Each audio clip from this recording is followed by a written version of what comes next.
Welcome back to the BERNINA Skillbuilder sew along with sweet potato quilts. In this video, we're making block 7, which introduces the disappearing block. It all starts with half square triangles, and I'm going to begin with my fabric 1, 2, 3, and 4 squares, pairing each one with a background square to make 2 at a time half square triangles. Now just a heads up, we will only need 1 half square triangle from each fabric pair, but you will end up with an extra that you can save for another project. I've already drawn a diagonal line across the back of the background squares, and I will sew them up to create my HSTs. For trimming, I'm going to be using my larger 12.5 inch by 12.5 inch ruler. It's perfect for half square triangles that measure more than 6.5 inches, and it's also really handy for squaring up quilt corners. Since these HSTs will trim down to 8 inches, the larger ruler will make it easy to keep everything accurate and square. I'm going to take these to the machine, get them sewn up, and I'll be back with my trimmed half square triangles. I have my 4 half square triangle units here. I've sewed a 1/4 inch seam on both sides of each of the diagonal lines. Now I'm ready to cut them in half to separate them into 2 units each. Normally I use my 6.5 inch by 12.5 inch ruler for piecing, but since these blocks are larger than 6.5 inches, I'm switching up to my 12.5 inch by 12.5 inch ruler. Here's my trimming workflow. I'm just going to use this larger ruler to cut along the line and separate them into 2 pieces. And of those 2 pieces, I will put one to the side for another project and continue working with 1 HST. Next, I'm going to press the seam toward the darker fabric, keeping the background on the bottom. I like to use my wooden clapper here too. It'll help set the seam and it gives me a crisp finish while I move on to prep the next unit. It's my version of multitasking while I'm trimming and cutting and pressing at the same time, and it keeps things fun instead of feeling repetitive. When I press, I always feel the seam with my fingers first, then go over it with the iron and finish with the clapper for that extra flat seam.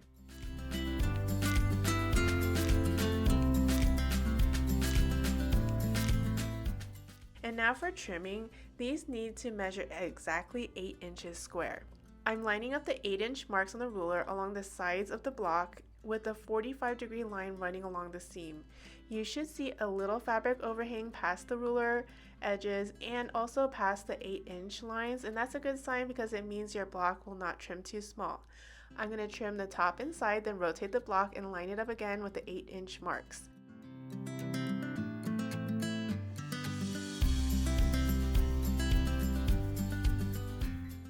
After trimming all 4 sides, you're left with a perfectly square 8-inch half square triangle. I'm going to go and finish trimming the rest of these and I'll be back.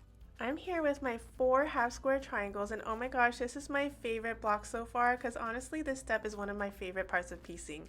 Since these half square triangles measure 8 by 8 inches, I'm going to cut each one in half twice to create 4 4-inch units.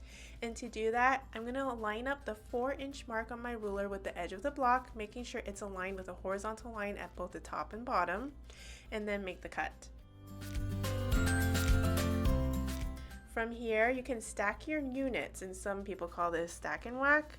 And when you do, you will feel seams nesting together right here where my finger is. One seam pressed in one direction and the other pressed in the opposite way, and they'll kind of lock into place. Then I will cut again at the 4-inch mark.